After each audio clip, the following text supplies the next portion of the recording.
Well, I'm gonna share with you some results of a research and also make a call for action. I thank you all for joining. I'm really glad to be here. Um, I'd like to start this lightning talk by asking how many academic papers and also reports from civil society organizations have you ever seen talking about Twitch as a mean of discrimination and disinformation, especially during electional periods. Um, Without this, how is it possible to know whether there has been sufficient regulatory progress compatible with the principles about content moderation and platform regulation? Um, well, with that in mind, I created this presentation. It's also developed as a 3-year master research from the University of São Paulo at this university, with a few months of financial support from CAPES. I'm Tayla Bicari Bertolozzi. I'm Brazilian and master in Humanities, Rights, and Other Legitimacy from the University of São Paulo, and also researcher at FAPESP.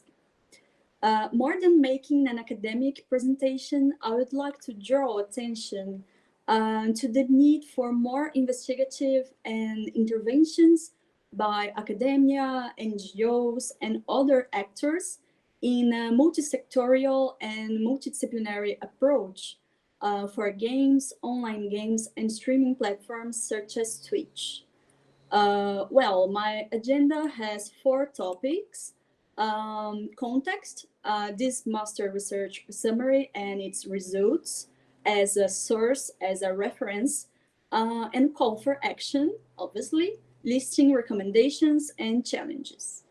Well, the context of this research was based, and also my speech was based on the personal observation of streamers banned from the platform, such as Donald Trump, the former president of US, and also the son of former president of Brazil, Jair Bolsonaro, and its son, Renan Bolsonaro, for hateful content and also disinformation in the middle of 21. In my master's research, I analyzed data from 10 selected channels, and in a small sample that had already been banned, as some were still banned, I analyzed only the titles of the highlights, streamings, and broadcasts of 6 of them in 2016 and 22. And of the other 4, 2 per country, I analyzed chat interactions through the 22, the year of presidential elections in Brazil and midterms in US. In these chats, based on a content analysis, it is in Portuguese, but I'm just summarizing it for you. I analyzed these chat interactions, and in these chats, I observed that coding these contents and its categorization, there was a majority of disinformative content in the sum of the 2 countries' channels, followed by race and color, sex and gender, and finally, content against the LGBT community. Based on Crenshaw's concept of intersectionality, I identified the main occurrences of intersections between some groups, especially discriminatory content against different groups, such as race and color and sex and gender in Brazil. And in the US, there was a greater interaction between political, electoral disinformation and race and color codes. That alone would be an answer for the initial question about the regulatory progress, by saying that no, if we still have these cases, maybe there has not been enough regulatory progress. But when we look at the community guidelines in a timeline, we noticed that some important changes were made during the observed periods, such as the inclusion of offensive content of harassment and hate as and not just illegal content that may be target of enforcement conducts uh, of the platform, among others. Um, the inclusion during the COVID pandemic of more specific policies against disinformation was also important, um, and as well as of service conducts, as you can see it. Despite these notable changes, when analyzing the compatibility with and compliance with some of the most important principles and references, we can see that unfortunately the community guidelines and also the transparency reports that unfortunately only started to be published in the year 2020 with the reference in 21. The community guidelines and transparency reports have worse performance in compliance with principles of transparency, due process, and appeal, and also cultural competence. The best performance was for copyright and intellectual property, displayed above all on Paris Call principles. Therefore, I answer progress has been made, but still insufficient or not fully compatible with reference principles. There are intrinsic challenges to moderation live and video and audio, but it's true, as well as what I call platform migration. For example, users are leaving Twitch on other platforms in droves when a political personality or celebrity streamer is banned from this platform and decides to create a new profile in another one, and he, she, or them is followed by viral supporters. But there are recommendations that can be made, and that's why I call for action. Twitch, while currently owned by Amazon, we shouldn't forget that, must urgently be more attentive to contributing with other civil society organizations and also with academics to remedy these issues. This is the most important recommendation above all.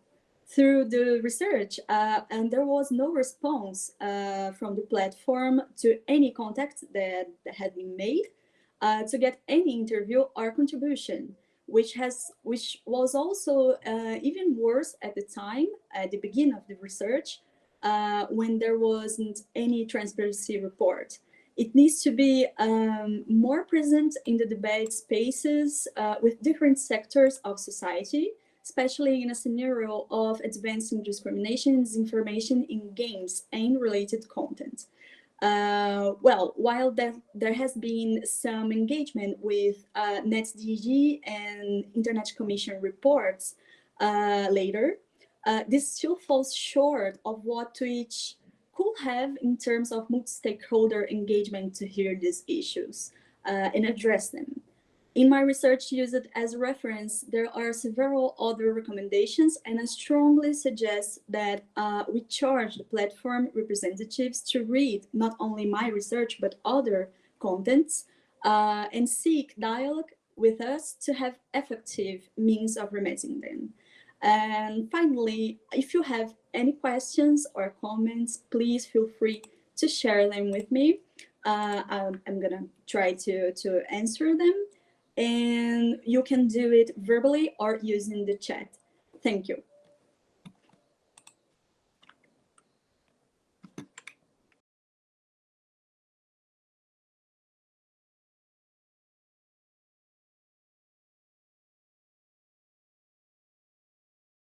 Thank you, Christine.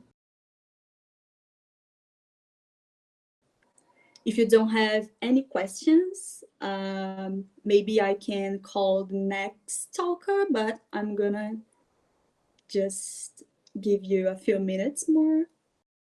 Hi, Taylor. I'm sorry, I'm not sure if you saw my hand up. I'm Stephanie Lamy. I work on disinformation as well. And you opened your talk with, do we know of any research on disinformation on Twitch? First of all, no, and thank you very much for sharing that research with us. But I'm going to go even more further, and I'll probably talk about it in our talk as well. There is very little research on disinformation campaigns from the Global South. So thank you, because it is completely different to what there are similarities, but there are also differences. So thank you for sharing that. And if you like, we can always continue a discussion because we're working on the African continent. So perhaps there might be things to share.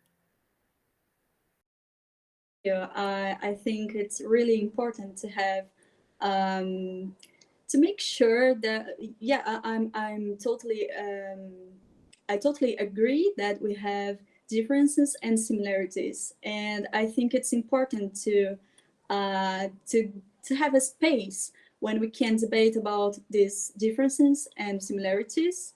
And I think there is a great connection between these political personalities. So maybe this was the most important reason that made me begin to research this using these two personalities and its supporters. So thank you, and I think it's really important to have this conversation with so many people from other countries and from around the world. Thank you.